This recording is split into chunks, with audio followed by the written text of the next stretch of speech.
Hi there, and welcome to the Accepted Authority podcast. My name is Greg Roworth, and each week on the Accepted Authority podcast, we discuss the challenges around growing a successful consultancy practice.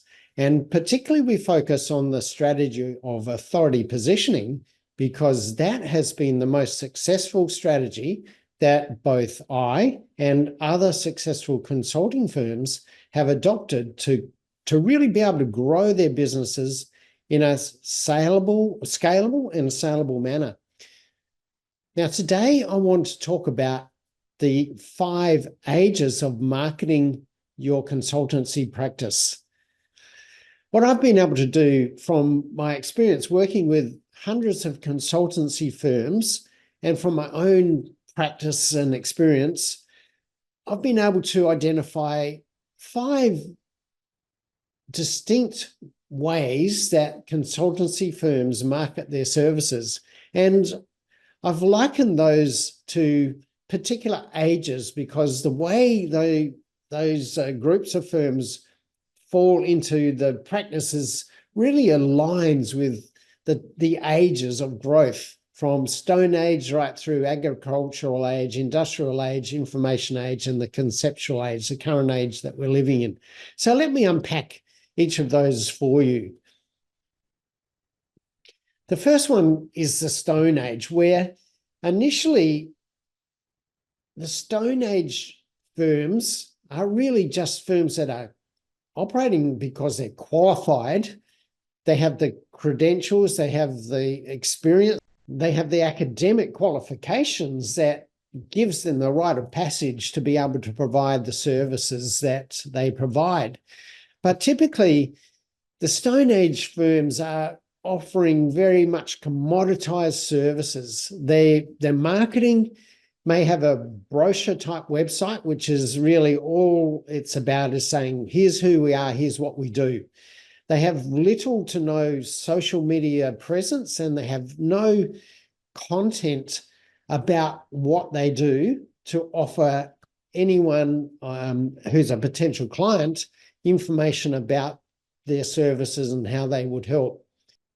Consulting firms at this level are typically looking for any client they can work with. They are in a position where, because of the commoditized services, they're in a very competitive price situation.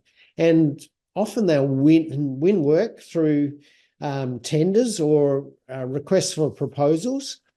And therefore, they're very low profitable projects and opportunities that they get to work with. And because the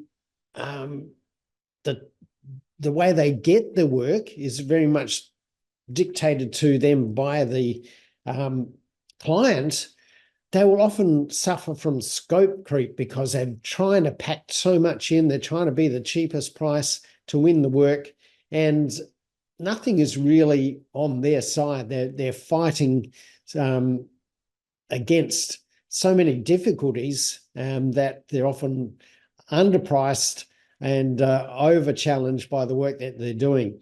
So this is Stone Age type marketing because people in this area are always hunting for clients. Clients are coming from networking events that they attend, the meetings they have through those networking events, some referrals, or potentially even resorting to things like cold calling, cold emailing, cold messaging on platforms like LinkedIn or Facebook. So this is really the very basic level of marketing that consulting firms exist in. And unfortunately, a lot of consulting firms do market themselves this way, and it's a struggle. The second level is what I call agricultural age, which is more of a specialized marketing approach, or a specialized product service approach.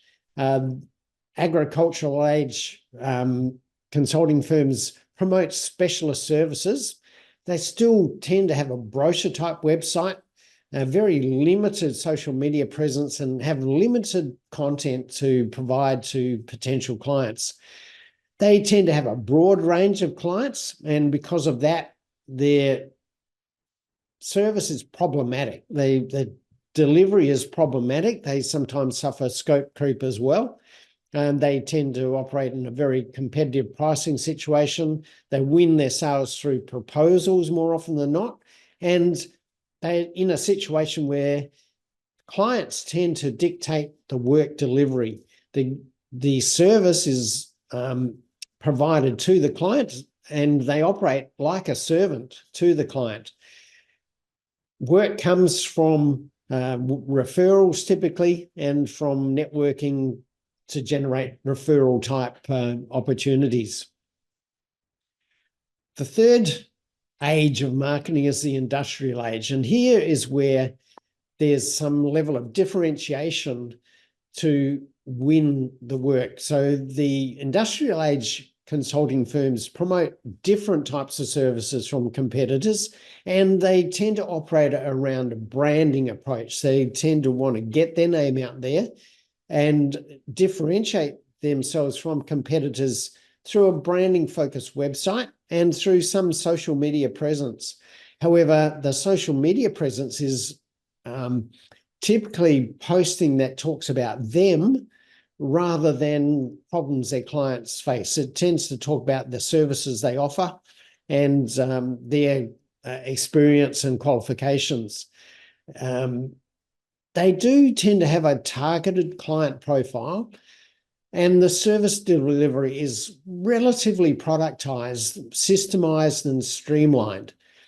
Clients come from website leads and from referrals and networking, and sales processes tend to need high-level sales skills, which make it difficult for owners to delegate sales. Because of the way clients come in, around a need that the clients will have without really having a lot of support or a lot of marketing assets that will build trust and build credibility before the sales meeting.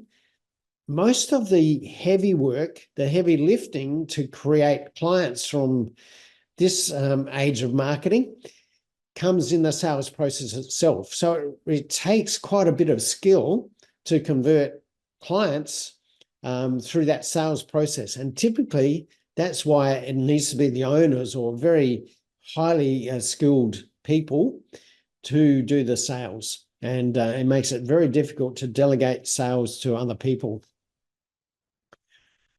The fourth age in the marketing process here is the information age. And this is typically a thought leader approach. And a thought leader consulting practice offers specific solutions to a specific target market. They use thought leader content to generate leads from websites, from social media.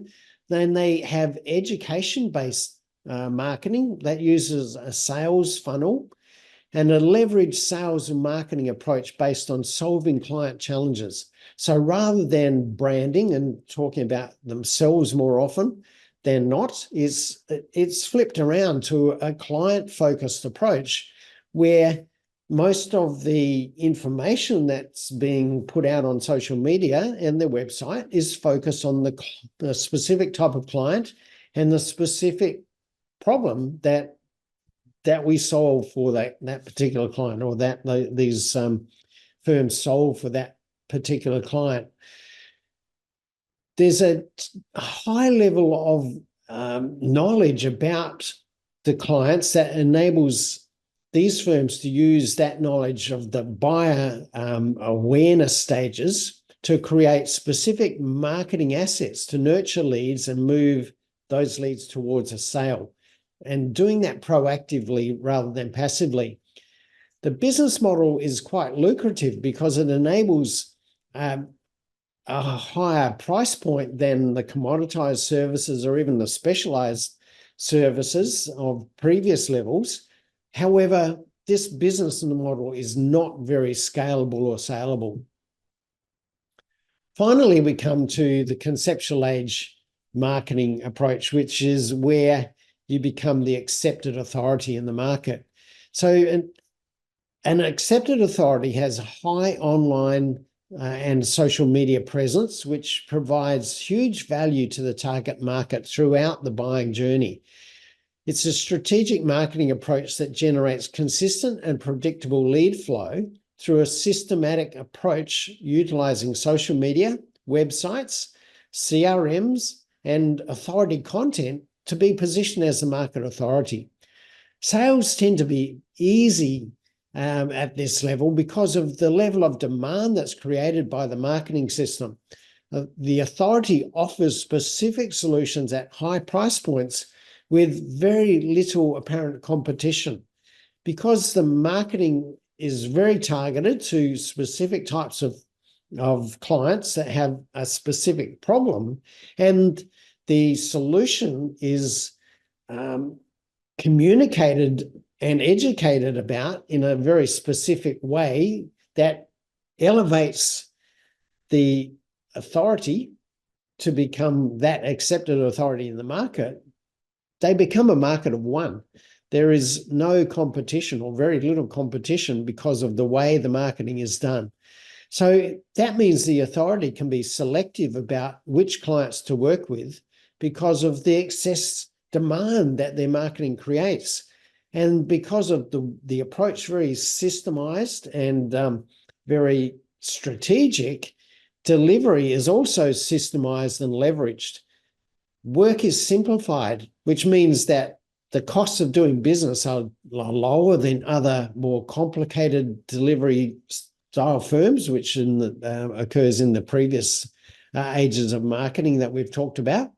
And this authority firm can simplify the delivery and systemize it and leverage it, which means that the business model is highly scalable and saleable. So let me finish up there by recommending that operating as the accepted authority and building your authority marketing system is the only real approach to achieving success in your consultancy firm. So when it comes to marketing, look at how you're doing your marketing. What age are you in your marketing? Are you operating around Stone Age style marketing or in agricultural age or industrial age, which is probably where most consultancy firms are situated, to be honest, about the experience and the way that I've seen most clients working before we started working with them, the way that I see most consultancy firm websites, typically that agricultural age or industrial age is about as good as it gets. There are some thought leader approaches that do very well, and a very, very tiny number of accepted authority methods that elevate those consultancy firms to ultimate levels of success. So take some time, go back through those criteria and evaluate where do you sit in that marketing spectrum, which age is your marketing situated in, and make some decisions, because really there's no reason not to be creating that marketing approach to become the accepted authority in your market. And that's what I talk about a lot, and know and use this approach myself, and understand that becoming the accepted authority in the market is really the only approach that leads to scalability and saleability of your consultancy practice. So that's it for the Accepted Authority podcast for today. I've been away for a while, as you may have noticed if you've been following me for a while. So coming back into the podcast today, I've wanted to really unpack what being an accepted authority in your market is.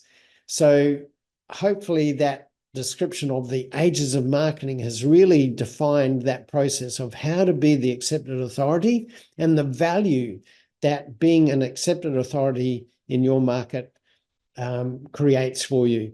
So if you'd like to talk about how to become the accepted authority in your market, then reach out to me. Either go to my website at businessflightpath.com or connect with me on LinkedIn. Do a search for Greg Roworth on LinkedIn and you'll find me. Connect with me there, send me a direct message and say, let's talk. And I'll be very happy to offer you some time to really look deeper at your situation, unpack some of the challenges you might be facing and give you some advice to point you in the right direction. And if it works out that you feel like it would be beneficial to work with me to accelerate your results in that area, we can talk about how that can happen. So I look forward to those sort of conversations, and we'll sign off for today. This has been Greg Roworth on the Accepted Authority podcast. Catch you again soon.